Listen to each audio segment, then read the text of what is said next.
Corona के चलते lockdown ने छोटे व्यापारियों की मुश्किलें बढ़ाकर रख दी हैं।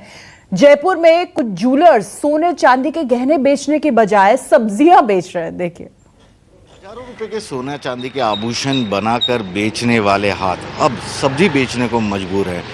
जी हाँ, मैं बात कर रहा हूँ लॉकडाउन के साइड इफेक्ट की, जो पिछले लगातार कई दिनों से लॉकडाउन के चलते दुकानें बंद है। उसके चलते अब जयपुर के सोने के व्यापारी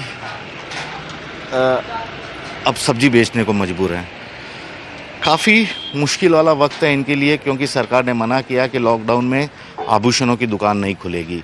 ऐसे में छोटे लोग व्यापारी कहाँ जाएं ये इन्हें समझ में नहीं आता, क्योंकि इस वक्त शादी का सीज़न है, बावजूद इसके सभी जगह रोक है। कोई शादी ब्याह कहीं भी नहीं होना है, फंक्शन पर रोक है। लोग भी सोशल डिस्टेंसिंग को पालन करते हुए अपने सभी बड़े कार्यक्रमों को रद्द कर रहे हैं। तो ऐसे में इनके सोना चांदी की बिक्री भी कम हो गई है। इस वक्त मैं मौजूद हूँ जेपी ज्वेलरी में। सोने चांदी की दुकान है, आभूषण बनते भी थे, यहाँ गड़ाई भी होती थी और सोने के आभूषण खरीदने के लिए, चांदी के आभूषण खरीदने के लिए लोग यहाँ आते थे। लेकिन अब इस दुकान के मालिक सब्जी बेचने को मजबूर हैं। इनकी अपनी मजबूरी है। हालांकि दुकान के अंदर की बात करें तो अभी भी आपको ज्वेल्स के आइटम मिल जाएंगे, सोने चांदी होगा सबके। लेकिन अब सब्जी की दुकान। बाबू जी, ये क्या हो गया अचानक? क्योंकि अब तक तो हमने ये देखा था कि आप यहाँ सोने चांदी के आभूषण गढ़ते थे, बेचते थे, लोग भी खरीदार आते थे। अब सब्जी? जी सर, मेरा बनाई का काम है, सोने चांदी का रिपेयरिंग का काम है और लगभग 30 साल हो गए मेरी दुकान को। और मैंने देखा कि मैंने भी दिन में खुल जाएगा, लेकिन खुलने का कोई आसार नहीं है। अब कब तक हम दुकान किराएगी, मकान किराएगा, कहाँ तक बैठे?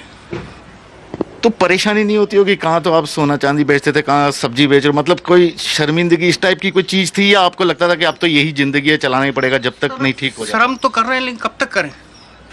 आखिर समय भी तो होना चाहिए ना। क्या सभी सोने चांदी के व्यापारियों की यही हालत है, या छोटे जो व्यापारी जिनकी दुकान है उनकी लॉकडाउन के कारण यही हालत हुई है? नहीं सर, देखो, जो बड़ी दुकानदारी है उनके तो कोई फिलहाल कोई फर्क पड़ने वाला है नहीं।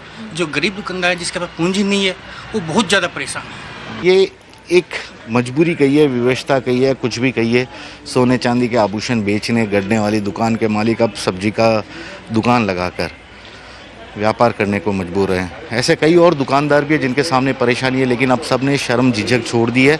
और उनको, क्योंकि सभी जानते कि इन्हें ये पता नहीं कि लॉकडाउन और कितना लंबा चलेगा, और जब तक चलेगा तब तक तो जीवन का गुजारा करना ही है। कैमरामैन दिनेश